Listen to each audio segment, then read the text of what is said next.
Have you ever been declared insane by people who wanted to steal from you? Have you ever been locked in a psychiatric ward, forcibly medicated, stripped of all your rights and your freedom, while the people who imprisoned you walked free and spent your money?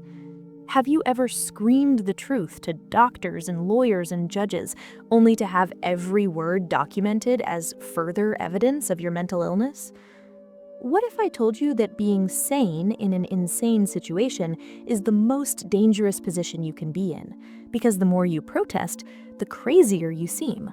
What if the people who were supposed to love you decided you were worth more to them locked away and medicated than you were free and in control of your own life? My name is Isabelle Catherine Ashford. I'm 27 years old, and for 14 months I was held prisoner in Riverside Psychiatric Hospital in Connecticut, diagnosed with paranoid schizophrenia and delusional disorder, kept on heavy antipsychotic medications that turned my brain to fog, isolated from everyone who might have helped me, while my two aunts systematically looted the $8 million inheritance my grandmother had left me. I went into that facility at 24 years old, healthy and completely sane, with a promising future and more money than I'd ever dreamed of. I came out at 25 with a psychiatric record that would follow me forever, missing over a year of my life and with most of my inheritance stolen by the very people who were supposed to be my family. But here's what they didn't anticipate, that even drugged and locked away, I never stopped documenting everything, that I never stopped planning, that I never forgot a single thing they did to me, and that once I got out, I would dedicate every resource I had left to destroying them as completely as they'd tried to destroy me. This is my story, the story of how my grandmother's generosity became my nightmare, how easily the psychiatric system can be weaponized against innocent people, how greed can transform family into monsters, and how I fought my way back from total destruction to make sure the people who imprisoned me spent years in actual prison for what they'd done. This is about inheritance, betrayal, medical abuse, and the kind of revenge that's even sweeter because it's completely legal and absolutely deserved. Let me take you back to the beginning, to the day my grandmother died and my entire world started to unravel. It was March 12, 2022, a cold morning in Connecticut with frost still clinging to the windows of the Ashford family estate where I'd lived since I was 7. I'd been raised by my grandmother Eleanor after my parents died in a car accident when I was young, and she'd been everything to me: mother, father, mentor, friend.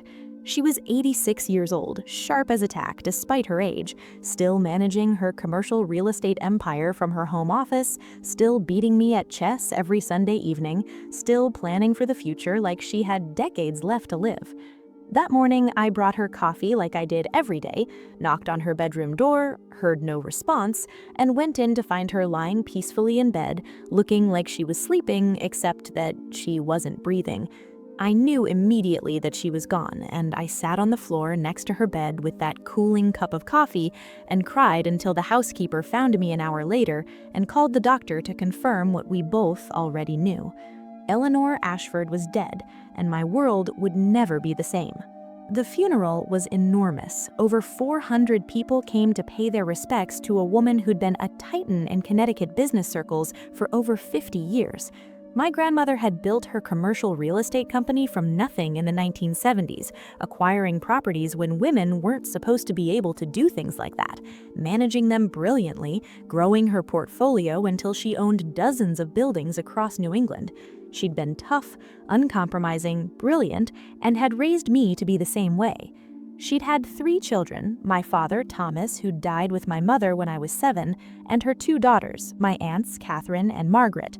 Catherine was 54, married to a wealthy investment banker, spent her time on charity boards and social committees, contributed nothing of actual value to the world. Margaret was 52, 3 times divorced, living off family money and prescription pills, equally useless. Both of them had adult children who were just as entitled and unproductive as their mothers, trust fund babies who'd never worked real jobs and thought the world owed them everything. My grandmother had been blunt in her assessment of her daughters. Parasites, she'd called them once after too much wine at Thanksgiving.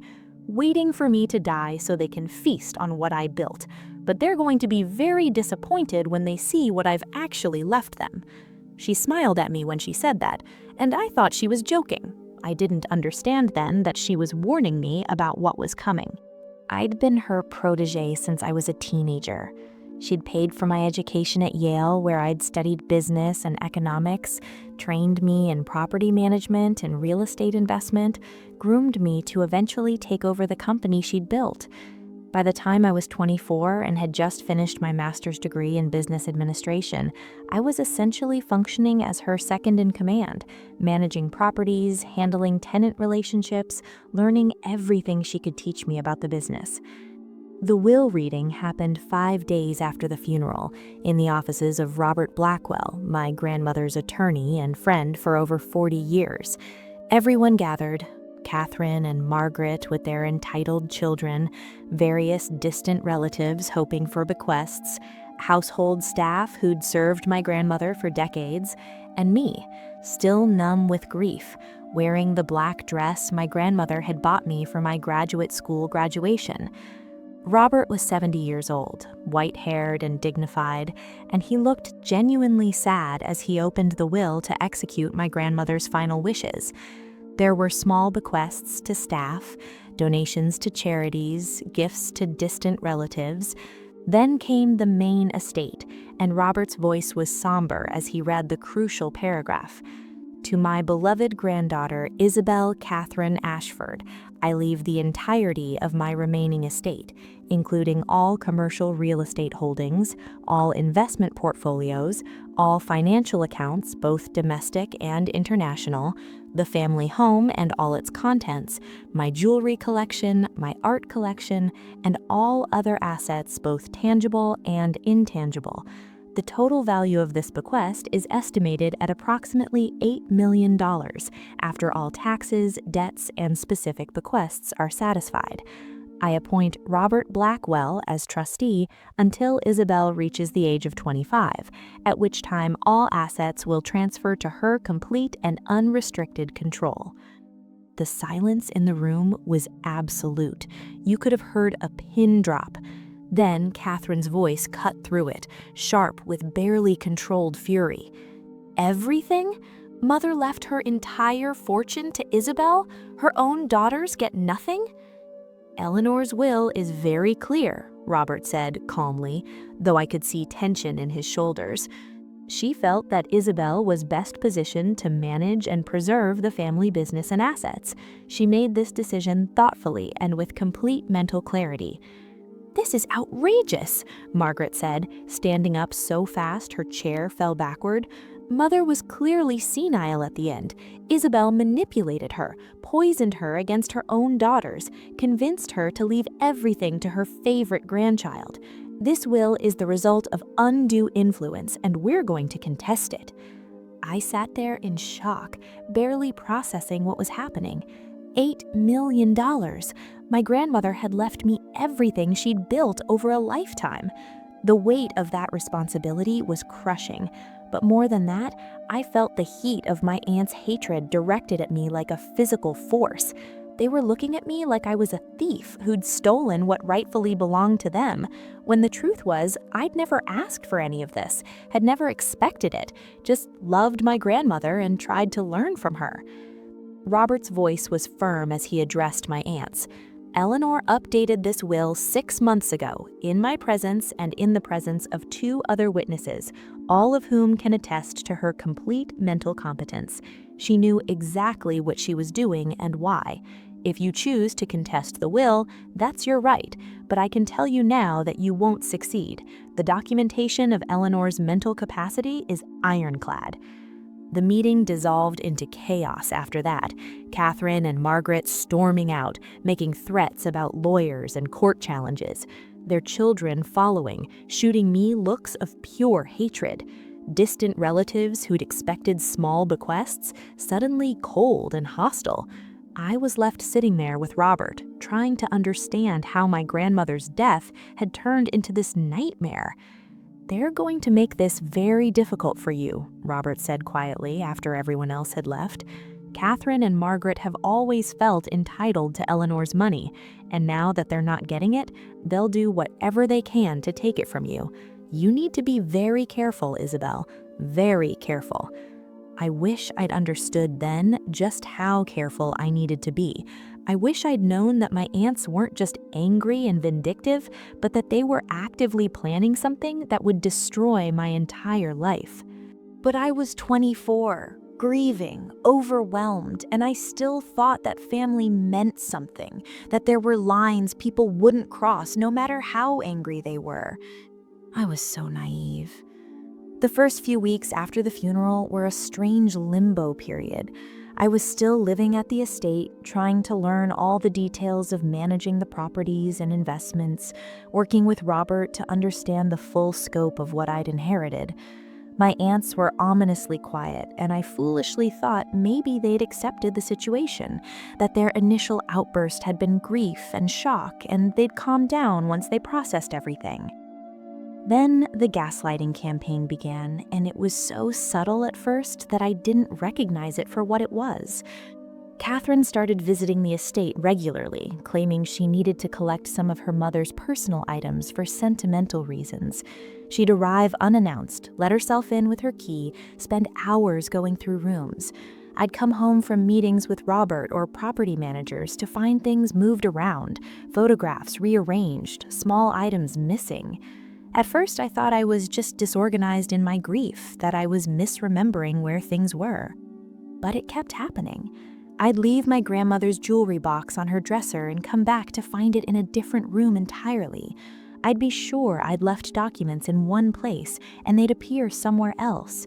Books I knew I'd been reading would disappear from my nightstand. Keys would vanish and then reappear days later in strange locations. Margaret would call late at night, 2 or 3 in the morning, and when I'd answer groggily, she'd either hang up immediately or there'd just be silence on the line. When I'd call her back the next day to ask what she'd wanted, she'd claim she never called, would sound concerned and ask if I was sleeping okay, if the stress of the inheritance was affecting me. They started telling people I was acting strange. I'd hear later from household staff or business associates that Catherine had expressed concern about my mental state, that Margaret had mentioned I seemed paranoid and confused. They were planting seeds everywhere, building a narrative that I was unstable, unreliable, possibly mentally ill. The housekeeper, Mrs. Patterson, who'd worked for my grandmother for 20 years, started looking at me strangely. I'd come downstairs in the morning and she'd be whispering with the gardener, and they'd both stop talking when they saw me. When I asked if everything was okay, Mrs. Patterson would say that Miss Catherine had mentioned I might be having some difficulties, that they should let the family know if they noticed anything concerning about my behavior. I was being watched in my own home by people who'd been paid off or manipulated by my aunts to report on me, to help build the case that I was mentally unfit. Things escalated in early May, about 6 weeks after my grandmother's death. I was having lunch at a restaurant in Hartford with one of my grandmother's business partners, discussing a property management issue, when Catherine appeared at our table as if by coincidence. "Isabelle, what a surprise running into you here," she said, with a smile that didn't reach her eyes. Then she turned to my lunch companion, a man in his 60s named Gerald Hutchinson. "Gerald, how lovely to see you. I hope my niece isn't bothering you with too many questions about the business. I know she's been struggling a bit since Mother died."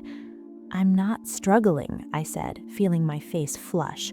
"We're discussing the Parker Building renovation." "Of course, dear," Catherine said in that condescending tone people use with children or people they think are incompetent. She turned back to Gerald. "You'll have to forgive her if she seems a bit confused about details. She's been having some difficulty with memory and focus lately. The stress of such a large inheritance at such a young age, you understand. We're all very concerned about her." She left after that, but the damage was done.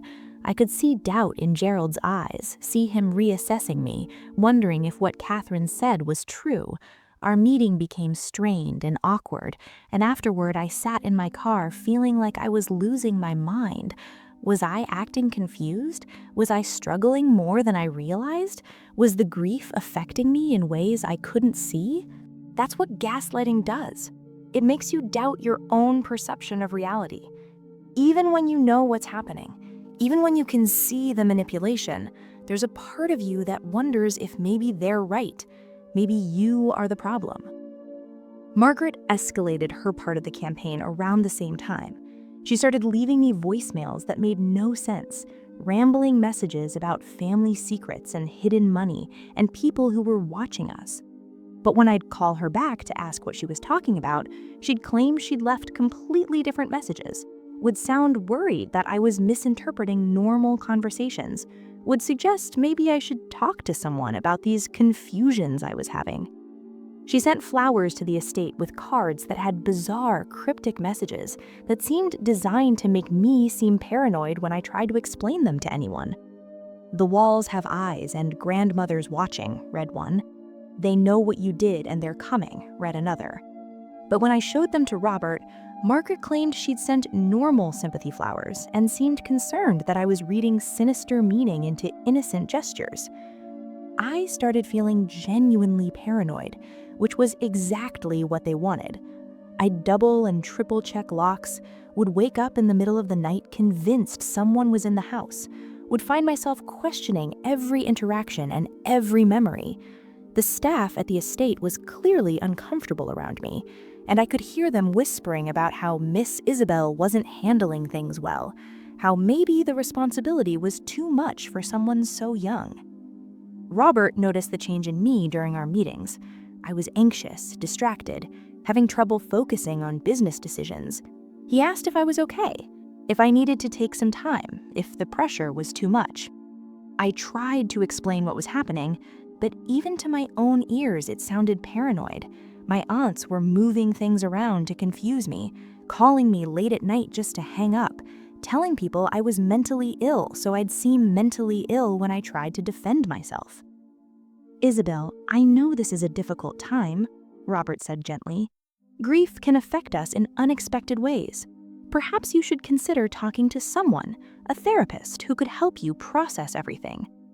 Even Robert, who'd known me my whole life, was starting to believe I was struggling mentally. My aunt's campaign was working perfectly. Then came the incident that they'd been building toward all along, the trap that they'd spent weeks carefully setting. It was early June, a warm Sunday morning. I woke up feeling strange, dizzy, disoriented, with a pounding headache and a weird fog in my mind that made thinking clearly almost impossible. I stumbled downstairs around 9 a.m., wondering if I was getting sick, trying to remember what I'd eaten the night before that might have made me feel this way. In the kitchen, I found Catherine, Margaret, Mrs. Patterson, the housekeeper, and 3 people I didn't recognize, 2 uniformed police officers and a man in an expensive suit holding a leather portfolio. "There she is," Catherine said, and her voice was full of exaggerated concern that I now recognize as completely fake, but that in the moment sounded almost genuine. "Officers, this is my niece Isabelle. As you can see, she's not well." "What's going on?" I asked, my words coming out slightly slurred because my mouth felt numb and my tongue felt thick. "Why are the police here?" The man in the suit stepped forward. "Miss Ashford, I'm Dr. Martin Chen. I'm a psychiatrist. Your aunts contacted me because they're very concerned about your mental health. They've reported that you've been experiencing paranoid delusions, erratic behavior, and they're worried you might be a danger to yourself." My brain was too foggy to process this properly, too sluggish to formulate the right response. I'm fine. I'm just tired. What are you talking about?" "Isabelle, sweetheart, you're not fine," Margaret said, and she actually had tears in her eyes, which was impressive acting for someone who was actively destroying my life. "You've been having psychotic episodes. Just last week you called me at 3 a.m. screaming about conspiracies and people trying to kill you. You've been telling people that Catherine and I are stealing from you, that we're plotting against you. You've stopped taking care of yourself. The staff says you wander the house at night talking to yourself." "That's not true. None of that is true. I never called you at 3 a.m. I never said those things." But even as I protested, I felt uncertainty creeping in. My memory was so fuzzy. Could I have made those calls and not remembered? Was I losing time? See what I mean? Catherine said to Dr. Chen. She has no insight into her condition. She thinks we're making this up, that we're trying to hurt her. That's the paranoia we've been dealing with. Dr. Chen began asking me questions, and every answer I gave seemed to confirm whatever diagnosis he'd already decided on. Did I feel that people were plotting against me? Yes, because they were. Had I been experiencing memory problems? Yes, because they'd been systematically gaslighting me for weeks. Did I trust my aunts? No, because they'd given me every reason not to. Miss Ashford, based on what I'm observing and what your family has reported, I believe you're experiencing a serious psychiatric emergency, Dr. Chen said, after 20 minutes of questions I could barely focus on because of whatever was making me so foggy and disoriented. I'm recommending an involuntary 72-hour psychiatric hold for evaluation. You'll be transported to Riverside Psychiatric Hospital, where you can be properly assessed and treated. No, I said, panic cutting through the fog. No, you can't do that. I'm not crazy. They're lying. This is about the inheritance. They want to take my money. Catherine actually sobbed. See? She thinks this is about money. She thinks her own aunts who raised her would try to hurt her for money. This is exactly the kind of paranoid delusion the doctor is talking about. The police were there to enforce the involuntary hold. I tried to resist, tried to run, but I was so disoriented I could barely stand straight. They handcuffed me, actually put handcuffs on me like I was a criminal, while I screamed that this was illegal, that I was being kidnapped, that my aunts were lying. Every protest was documented as further evidence of my psychosis. Every scream was noted as agitation requiring restraint. Every truthful statement about what was really happening was recorded as a paranoid delusion. They put me in an ambulance. The last thing I saw as they closed the doors was Catherine and Margaret standing in the driveway of my grandmother's estate, watching me being taken away, and I swear I saw Margaret smile. Riverside Psychiatric Hospital was a private facility in rural Connecticut, the kind of place wealthy families use to warehouse inconvenient relatives. Beautiful grounds, expensive accommodations, and absolutely no freedom for the people locked inside. They took me to a secure ward, removed my clothes and gave me hospital scrubs, confiscated my phone and all personal belongings, and put me in a locked room with nothing but a bed and a small window with bars. A nurse came in with pills on a tray. These will help you calm down. I don't need to calm down. I need to talk to a lawyer. I'm being held here illegally. My aunts drugged me and had me committed so they could steal my inheritance. That's the illness talking, honey. These medications will help clear your thoughts. I'm not taking them. She left and came back with 2 orderlies and a doctor who explained that if I didn't take the medication voluntarily, it would be administered by injection. In a psychiatric facility on an involuntary hold, I had no rights, no choices, no control over what they did to my body.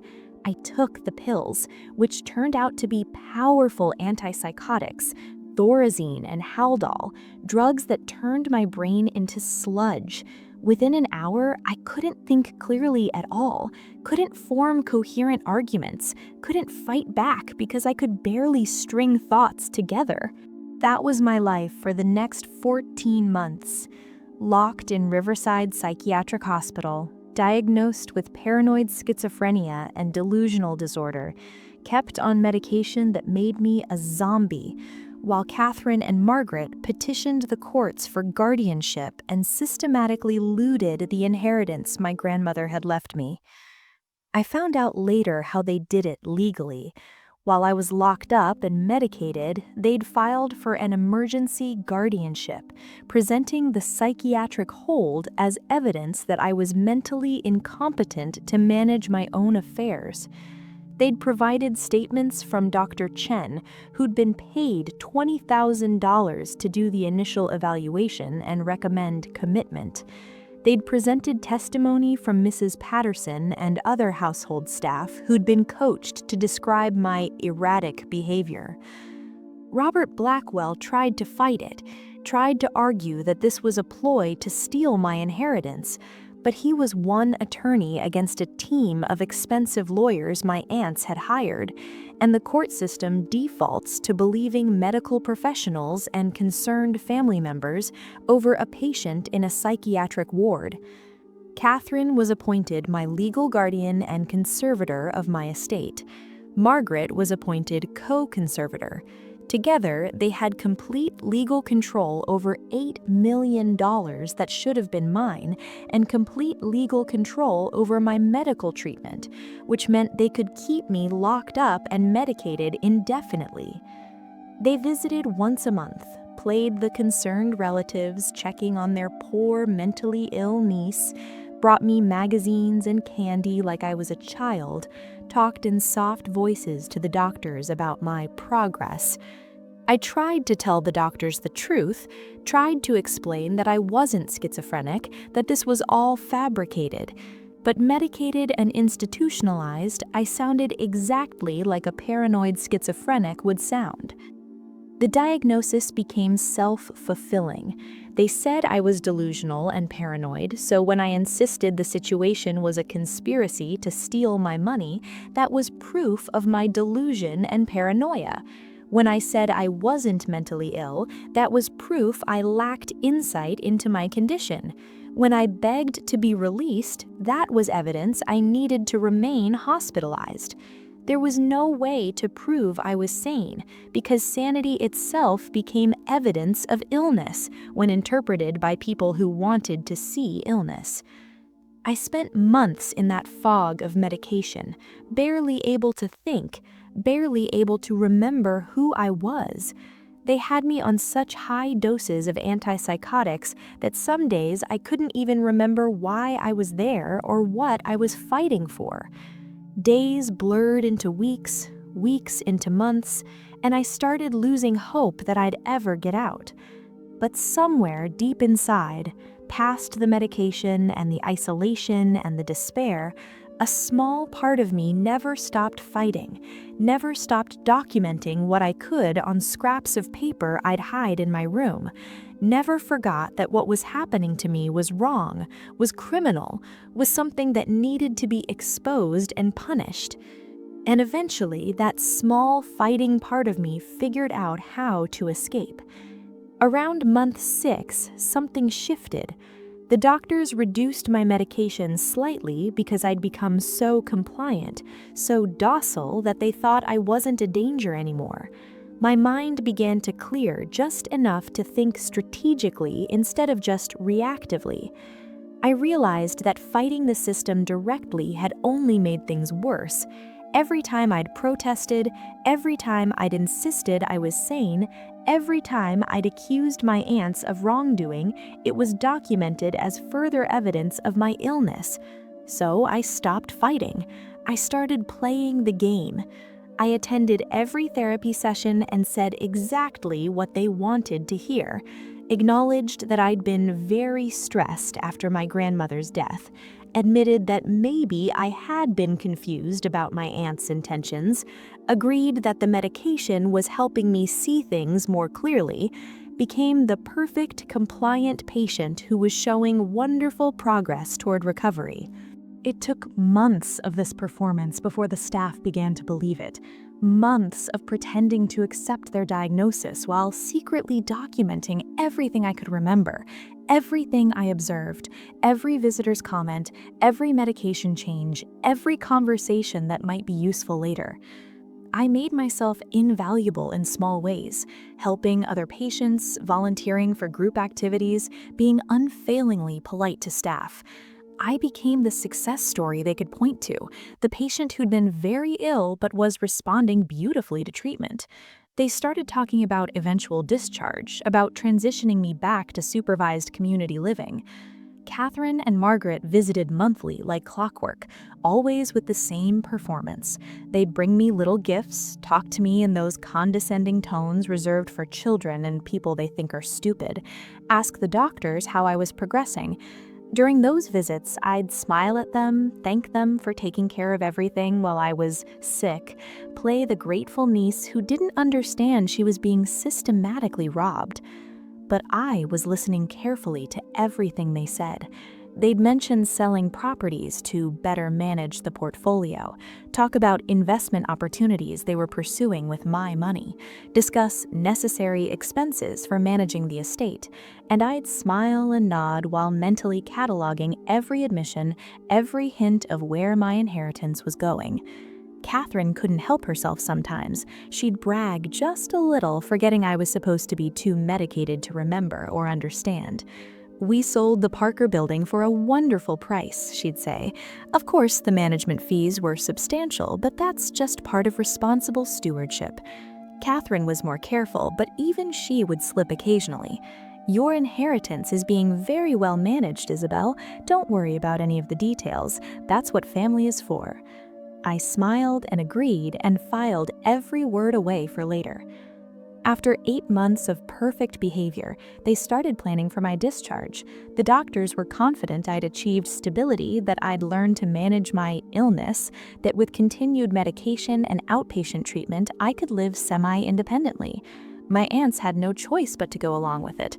Keeping me institutionalized forever would eventually raise questions, and besides, they'd already stolen most of what they wanted. They set me up in a small apartment in Hartford, far from anyone who'd known me before, gave me a monthly allowance of $3,000 from my own $8 million inheritance, assigned a social worker to check on me weekly and report back to them, continued my medication regimen to keep me manageable. I was released in April 2023, exactly 14 months after they'd had me committed. I was 25 years old, 1 year older than when my grandmother had intended for me to gain full control of my inheritance. Instead, I was under a conservatorship with my aunts controlling every penny while they doled out barely enough for me to survive. But I was out, and being out meant I could finally start fighting back for real. The very first thing I did was stop taking the medication. I knew I had to be careful. Abrupt withdrawal from antipsychotics can be dangerous, so I tapered off slowly over several weeks, pretending to swallow the pills when the social worker watched, but actually hiding them and disposing of them later. As the medication cleared from my system, it was like waking up from a year-long nightmare. My mind sharpened, my memory improved, my ability to think clearly and plan strategically came back. I was myself again for the first time since that morning when they'd drugged me and had me taken away. The second thing I did was get to a library and use their public computers to contact Robert Blackwell. I couldn't call him from my apartment phone because my aunts monitored all my communications, and I couldn't use my own email because they had access to it. So I created an anonymous email account from a library computer and sent him a message. "Robert, this is Isabelle. I'm out of Riverside. I was never mentally ill. Catherine and Margaret drugged me, bribed a psychiatrist to commit me, and used the commitment to steal my inheritance. I need your help to fight back. Please respond to this email address. Don't contact me any other way. They're watching everything." I checked that email account daily from different library computers, never using the same one twice, being careful not to create a pattern anyone could track. 3 days later, Robert responded. "Isabelle, thank God you're safe. I've been trying to visit you for over a year, but they blocked me at every turn. I suspected something was wrong, but had no legal standing to intervene once the guardianship was granted. We need to meet in person. I need to tell you what they've done to your inheritance." We arranged a meeting at a diner 40 miles outside Hartford, a place neither of us had ever been to, at a time when my aunts would think I was at a doctor's appointment. I took 3 different buses to get there, paranoid about being followed, terrified that if they caught me talking to Robert, they'd find a way to have me recommitted. Robert looked older than I remembered, the stress of the past year clearly having aged him. He stood up when he saw me walk in, and I saw tears in his eyes. "Isabelle," he said, and hugged me like a daughter he'd thought he'd lost. "I'm so sorry. I should have fought harder. I should have found a way to stop them. You did everything you could," though my throat was tight with emotion. "Tell me what they did. I need to know everything." Over coffee that neither of us touched, Robert laid out the financial devastation.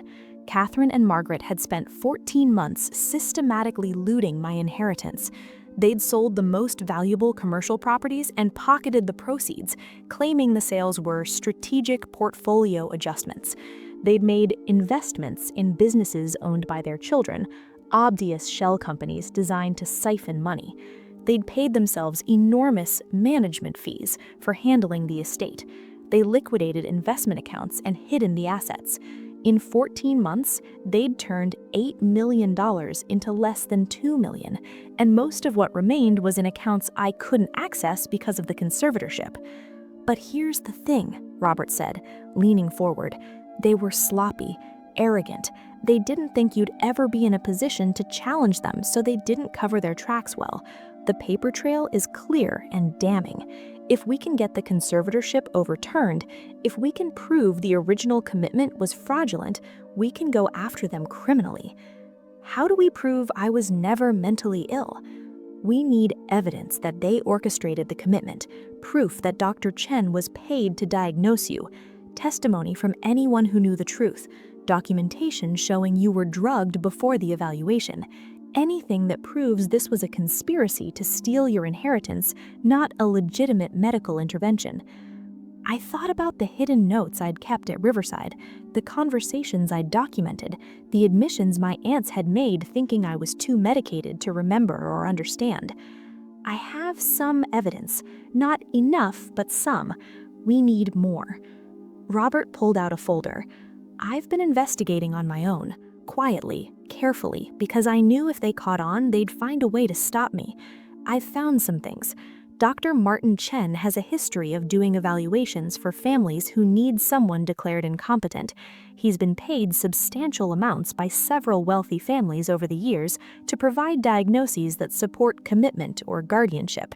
It's not quite illegal, but it's ethically questionable. Can we prove he was paid by my aunts? I have bank records showing a $20,000 payment from Catherine's account to Dr. Chen 3 days before your commitment, labeled as consulting services." "That's good. What else?" "I tracked down Mrs. Patterson, your grandmother's housekeeper. After you were committed, Catherine and Margaret fired her. She's angry about it and willing to talk. She says Catherine paid her $5,000 to make statements about your behavior that weren't true. She'll testify to that." My heart started racing. This was real. We had real evidence. What about the drugging? Can we prove they drugged me that morning? That's harder, but I found pharmacy records showing Margaret purchased a powerful sedative 2 days before your commitment, a sedative that wasn't prescribed to her or anyone in her household. Combined with your testimony about how you felt that morning and the fact that the symptoms you experienced matched that particular drug, we might be able to convince a judge. We spent 3 hours at that diner planning our strategy. Robert had been building a case for months, waiting for me to get out so we could act. Now we'd assemble everything, file a petition to overturn the conservatorship, and if we succeeded, file criminal charges. "This is going to be hard, Isabelle," Robert warned. "They have expensive lawyers. They'll fight back viciously. The court system is hesitant to admit it makes mistakes, so getting a conservatorship overturned is difficult even with good evidence, and you have a psychiatric record now that they'll use against you." "I don't care how hard it is," I said. "They took 14 months of my life. They stole millions of dollars. They locked me in a psychiatric ward and drugged me until I could barely think. I'm going to destroy them for that, no matter what it takes." Robert smiled grimly. "Then let's destroy them." Over the next 2 months, I lived a double life. To my aunts and the social worker, I was the compliant, recovering patient, taking my medication, or pretending to, going to therapy appointments, staying quiet in my little apartment. But secretly, I was working with Robert to build an airtight case. I requested my complete medical records from Riverside under patient rights laws. Reading through them was horrifying, page after page of notes documenting my supposed delusions and paranoia, medication charts showing the massive doses they'd kept me on, therapy notes where my perfectly rational statements about being wrongly committed were interpreted as lack of insight into my illness. But there were inconsistencies. Medications documented as administered that I'd actually refused and they'd threatened me over. Notes from therapy sessions that didn't match what had actually been said. Psychiatric evaluations based entirely on what my aunts reported, rather than objective observation. All of it would be useful in showing the commitment had been questionable from the start. I also started secretly recording my interactions with my aunts when they came to check up on me. Connecticut is a one-party consent state, meaning I could legally record conversations I was a part of without telling the other person. I got them talking about the inheritance, about the properties they'd sold, about the investments they'd made. Margaret was especially prone to bragging. "We've done such a good job managing things, much better than you could have done, honestly. The real estate market was perfect for selling, and the returns on the investments we've made in Richard's company are going to be excellent." Richard was her son, and his company was an obvious shell corporation that existed only to receive money from my inheritance. Catherine was more guarded, but even she couldn't resist some digs. "You're so lucky to have family willing to take on the burden of managing all that money. Most people in your position would have lost everything. We've protected you from yourself." I smiled and thanked them and let them think I was the grateful, simple-minded niece, while my phone recorded every self-incriminating word. Robert also hired a private investigator who specialized in financial fraud. The investigator traced the money my aunts had taken, documented the shell companies, found the offshore accounts where they'd hidden some of the proceeds. The level of theft was staggering, over $5 million in 14 months, all documented, all traceable. In June 2023, 15 months after my original commitment, we filed our petition with the court. It was a comprehensive legal document laying out everything. The fraudulent commitment based on paid testimony and a bribed psychiatrist, the systematic theft of my inheritance while I was institutionalized and unable to defend myself, the ongoing conservatorship that had no medical basis and existed only to continue the theft. We attached mountains of evidence, bank records, testimony from Mrs. Patterson, Dr. Chen's history of questionable evaluations, my medical records showing inconsistencies, recordings of my aunts admitting to selling properties and making investments, the private investigator's report detailing where $5 million had gone. The filing became public record, and within days it was all over the Connecticut legal community. Then the media picked it up. Heiress claims aunts had her wrongly committed to steal fortune. It had everything journalists love: wealth, family betrayal, medical abuse, financial crime. The story went regional, then national. News outlets were calling Robert's office constantly. Woman says she was locked in psych ward while family stole $5 million. The public attention put enormous pressure on everyone involved.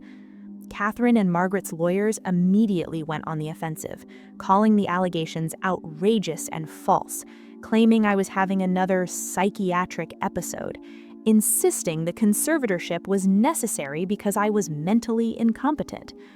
They released statements about how heartbroken they were that their troubled niece was making such hurtful accusations.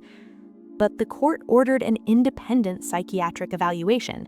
Doctors with no connection to my aunts, to Dr. Chen, or to Riverside. I was evaluated extensively over 2 weeks. Cognitive tests, psychological assessments, interviews, everything designed to determine if I actually had schizophrenia or any other serious mental illness. The results came back unequivocal.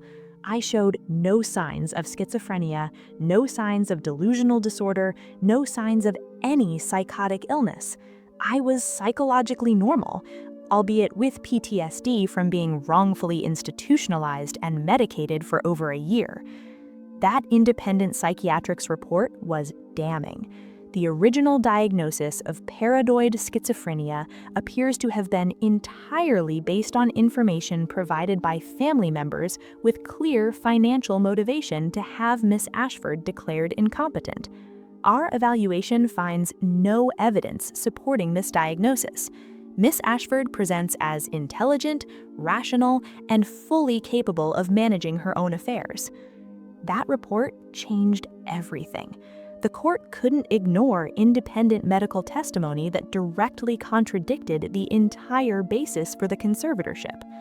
In August 2023, 16 months after my commitment, a judge dissolved the conservatorship.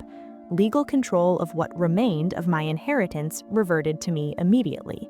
I was declared competent to manage my own affairs. The nightmare that had started with my grandmother's death was finally, partially over. But I wasn't done. Not even close. With the conservatorship overturned, I had legal standing to pursue criminal charges. Robert contacted the district attorney's office with all our evidence, and they opened an investigation into Catherine and Margaret for fraud, embezzlement, conspiracy, and unlawful restraint. Dr. Chen was also investigated for medical ethics violations and his role in the fraudulent commitment. The state medical board suspended his license pending a full inquiry. Riverside Psychiatric Hospital faced scrutiny for accepting payment to warehouse a patient who shouldn't have been committed, for administering forced medication without proper oversight, for allowing a 14-month commitment without adequate review. The criminal investigation took 6 months.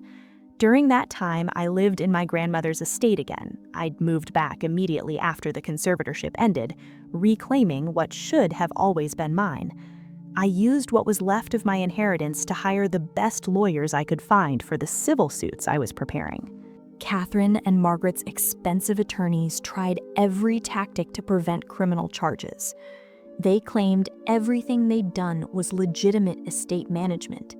They produced documents supposedly showing I'd authorized the sales and investments, though forensic analysis proved those signatures were forged. They tried to argue that even if mistakes were made, there was no criminal intent, just poor judgment. But the evidence was overwhelming. The payment to Dr. Chen, the sedatives purchased before my commitment, Mrs. Patterson's testimony about being paid to lie, the recordings of them bragging about the investments and sales, the shell companies in their children's names, the offshore accounts. The pattern was too clear, too systematic to be anything but deliberate theft. The district attorney offered them a deal: plead guilty to reduce charges, avoid trial, accept significant prison sentences, and restitution. Catherine and Margaret's lawyers advised them to take it because a trial would likely result in longer sentences. In February 2024, nearly 2 years after my grandmother died, my aunts pleaded guilty in court. Catherine pleaded guilty to fraud, embezzlement, and conspiracy. Margaret pleaded guilty to the same charges plus unlawful restraint for her role in drugging me. The sentencing hearing was packed with journalists and spectators. I gave a victim impact statement that took 20 minutes to read. I talked about what it was like to be declared insane by people who wanted your money, about being locked away and forcibly medicated, about losing 14 months of your life to a psychiatric ward, about the ongoing trauma and trust issues and PTSD, about losing your family not to death, but to greed.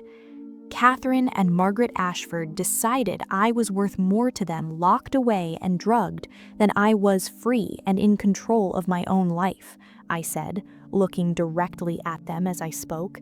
They didn't just steal money. They stole my freedom, my sanity, my sense of safety in the world.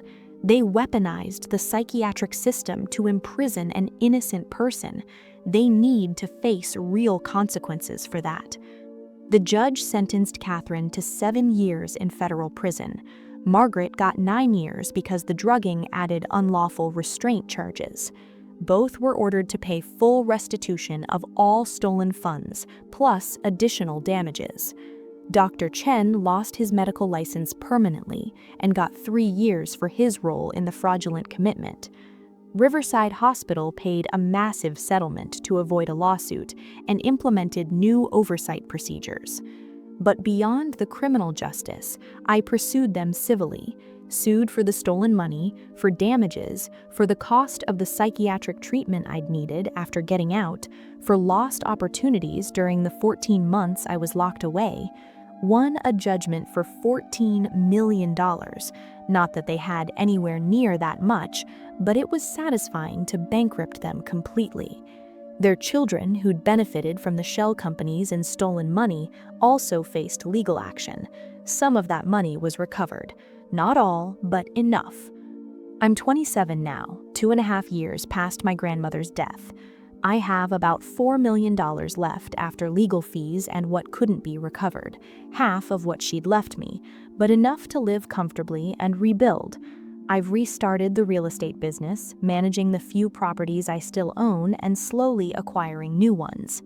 But more than the money, I've rebuilt my sense of self. Therapy twice a week has helped me process the trauma of wrongful institutionalization. I've connected with other survivors of psychiatric abuse, and we support each other. I've become an advocate for reforming the system that allowed me to be imprisoned so easily, pushing for better oversight of conservatorships and involuntary commitments. My extended family is permanently fractured. Catherine and Margaret's children won't speak to me, blame me for their mothers being in prison, even though their mothers committed actual crimes. Distant relatives are divided. Some believe I was right to pursue justice. Others think I should have let it go once the conservatorship was overturned. I don't care what they think. My aunts locked me in a psychiatric ward, drugged me until I could barely function, stole millions of dollars, and would have kept me there forever if I hadn't found a way to fight back. That's not something you forgive or forget. That's something you make sure they pay for. They're both in federal prison now, and every time I think about them there, I feel a grim satisfaction. They tried to bury me. Instead, I buried them. My grandmother left me her fortune thinking she was setting me up for success. Instead, her generosity nearly destroyed me. But I survived. I fought back. I won. And I made absolutely sure that the people who tried to steal my mind, my money, and my life spent years in prison thinking about the niece they underestimated, who documented everything, who planned her revenge carefully, and who destroyed them just as thoroughly as they tried to destroy her. That's my story. The story of how I went from heiress to psychiatric prisoner to survivor who made sure justice was served.